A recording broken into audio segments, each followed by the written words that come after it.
So hello বন্ধুরা, নমস্কার, welcome to my channel. আজকে তোমাদের আমি দুটো ফিগার অ্যাট এ টাইম এঁকে দেখাবো। এই যে পাশের ছবিটা দেখছো ট্যাবে, এই ছবিটাও আমারই তোলা।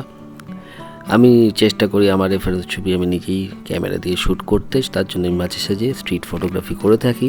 যখন একান্ত সম্ভব হয় না তখন আমি পিন্টারেস্ট থেকে ড্রয়িং করে থাকি রেফারেন্স হিসেবে।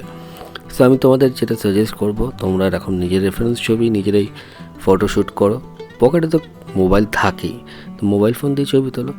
সো এই ছবিটা আমি তোমাদের 3x স্পিডে এবার দেখাবো, বিকজ নাহলে ভিডিওটা লম্বা হয়ে যাবে।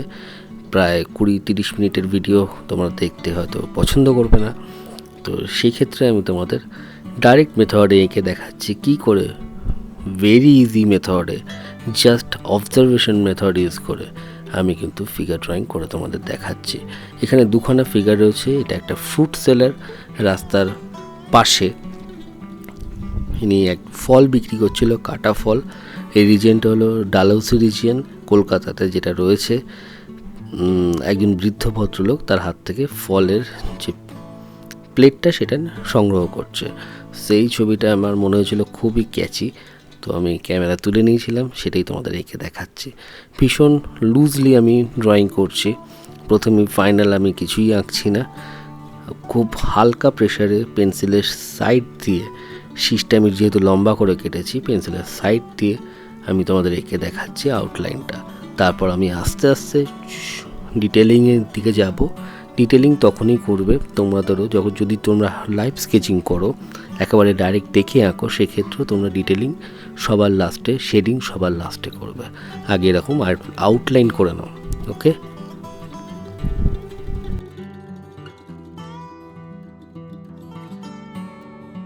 ওপরে একটা ছাতা রয়েছে, দিনটা একটু মেঘ, বৃষ্টি, রোদ্দুরের একটা খেলা চলছিল আমার মনে আছে, তাই প্লাস্টিক দিয়ে ফলটা ঢাকাও ছিল, তোমরা দেখতে পাচ্ছ।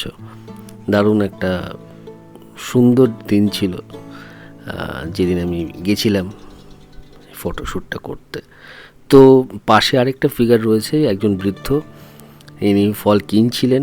সো সেখানেও আমি যে হেডটা ড্রয়িং করলাম, জাস্ট ছুঁয়ে গেলাম আমি অ্যান্ড্রোলমিস মেথডের হেড ড্রয়িংয়ের যে ফান্ডামেন্টাল আইডিয়াটা সেটাকে। তো এখন আমি ফিগারটাকে আঁকছি, সেটাও ডাইরেক্ট মেথডে, জাস্ট অবজার্ভ করছি হাত, পা, মাথার এগুলোর অ্যাঙ্গেল, আর দুটো ফিগারের মাঝখানে বা তাদের মধ্যে যে ব্ল্যাঙ্ক স্পেসগুলো রয়েছে সেগুলো আমাকে খেয়াল রাখতে হচ্ছে। তোমরা যখন ড্রয়িং করবে ভীষণভাবে আগে খেয়াল করো, লক্ষ্য করো, অবজার্ভ করো তোমার সামনে বসা মানুষটি, তার বডি জেস্চার কী, তারপরে তার হাত পায়ের অ্যাঙ্গেল কী, তার মাথার অ্যাঙ্গেল কী, শোল্ডারের অ্যাঙ্গেল কী, এগুলোকে খেয়াল রাখো। আর তার সাথে খেয়াল রাখবে পার্সপেক্টিভ যখন ইউজ করছো ফোর শর্টনিং হয়, যেমন এক্ষেত্রে বাঁ দিকের হাতটা ছোটো ডান দিকের থেকে যে ফিগারটা আমি আঁকছি, বিকজ অফ দ্য ফোর শর্টনিং এই পার্সপেক্টিভ চেঞ্জ হওয়ার সাথে সাথে কিন্তু ভিউ পয়েন্ট চেঞ্জ হওয়ার সাথে সাথে চেঞ্জ হতে পারে, ওকে?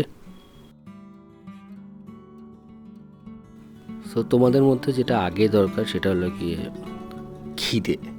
তোমাদের ড্রয়িংয়ের প্রতি, পেন্টিংয়ের প্রতি যদি খিদে থাকে, তাহলে তোমরা নিজেরাও কিন্তু স্টাডি করে, অবজার্ভ করে তোমরা কিন্তু এরকম ড্রয়িং শিখতে পারো।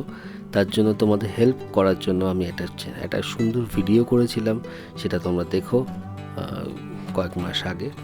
সেখানে আমি আলোচনা করেছিলাম যে 7খানা ইউজফুল বই, রেফারেন্স বুক ড্রয়িংয়ের জন্য, ড্রয়িং বুক, যেটা তোমরা যে বইগুলো তোমরা ফলো করলে নিজেরাই নিজেদের মাস্টার হতে পারো। আর যদি প্রপার গাইডেন্স তোমরা চাও, সেক্ষেত্রে আমি আমার অনলাইন ক্লাস করাই। তোমরা আমাকে কন্ট্যাক্ট করতে পারো নিচে কমেন্ট বক্সে লিখে, আমি চেষ্টা করবো সেটা রিপ্লাই দিতে।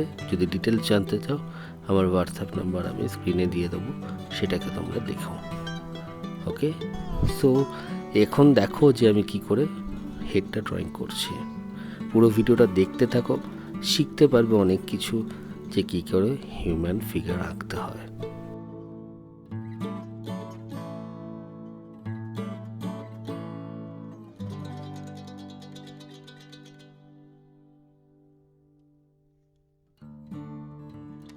তোমাদের মধ্যে অনেকেই ভাবছো হয়তো ডাইরেক্ট মেথডে কী করে এরম করে আঁকবো স্যার, আঁকা আমাদের পক্ষে পসিবল না। সো আমি তোমাদের একটা কথা বলে দিই, যে এরকমভাবে আউটলাইন আঁকতে গেলে যেটা দরকার সেটা হলো গিয়ে নলেজ। যদি ফিগারের অ্যানাটমি সম্পর্কে তোমাদের নলেজ থাকে ক্লিয়ার, তাহলে তোমরা কিন্তু ডাইরেক্ট এইভাবে আউটলাইন আঁকতে পারবে। আর সেটার জন্য দরকার অধ্যাবসায়, স্টাডি, থিওরির জ্ঞান, তার সঙ্গে প্র্যাকটিক্যালের জ্ঞান। ওকে বন্ধুরা, তো দেখো এখন আমি শেডিং অ্যাড করছি। বলা বাহুল্য যে আমি যে কী আর্ট সাপ্লাই ইউজ করছি সেটা আমি কামের নিচে তো আমি লিখেই দেবো, ডেসক্রিপশন বক্সে আমি বলেও দিচ্ছি। এটা কন্টে প্যারিসের একটা কার্বন পেন্সিল, আর পেজ হিসেবে ইউজ করছি অ্যাজ ইউজুয়াল চিপ বা সস্তা নিউজপ্রিন্ট পেপার। কোথা থেকে কিনি সেটাও আমি আগের ভিডিওতেও বলেছি, শিয়ালদা ইন্দ্রদার দোকান থেকে আমি কিনে থাকি এই পেপারগুলো। না থাকলেও কোনো অসুবিধা নেই, তোমরা নর্মাল জেরক্স পেপারও ইউজ করতে পারো। একটা ছোট্ট কথা, অনেক স্টুডেন্ট আমাকে বলে যে স্যার এই ধরনের আর্ট সাপ্লাই না হলে হয়তো আমাদের আউটপুট এরকম হবে না। সো আমি তোমাদের একটা কথা বলি, এখানে মেন টার্গেট হলো কি আঁকা শেখা। সেখানে তোমাদের যে কোনো আর্ট মেটেরিয়াল তোমরা ইউজ করতে পারো। আর্ট সাপ্লাই বা আর্ট মেটেরিয়াল কখনোই যেন তোমাদের শেখার মাঝখানে প্রতিবন্ধকতা সৃষ্টি না করে। সো তোমরা নিজেদের চেষ্টা থাকলে তোমরা যে কোনো আর্ট সাপ্লাই দিয়ে, নর্মাল পেন দিয়েও আমি এঁকে থাকি, কখনো কখনো পেন্সিল দিয়েও আঁকি। সো তোমরা আঁকতে থাকো। মেন টার্গেট যেন আমাদের প্র্যাকটিস না বন্ধ হয়। ডেইলি প্র্যাকটিস করো বন্ধুরা, তাহলেই তোমরা এরকম আঁকতে পারবে সুন্দর সুন্দর ছবি।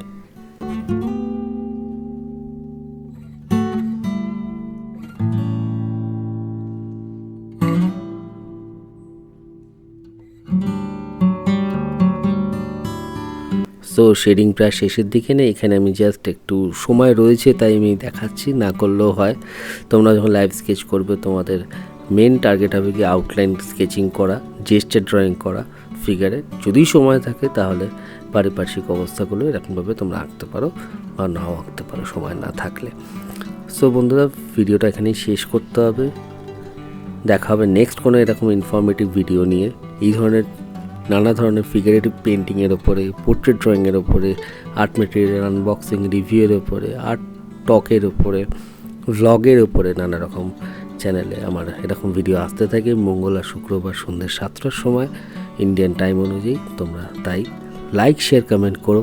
আর ফার্স্ট টাইম যদি আমার ভিডিও দেখছো তাহলে ভালো লাগলে অবশ্যই সাবস্ক্রাইব করো আর বেল আইকনটা টিপে দিও। দেখা হবে নেক্সট কোনো ভিডিওতে। Take care, keep sketching, keep learning, keep smiling. Bye bye. Thank you.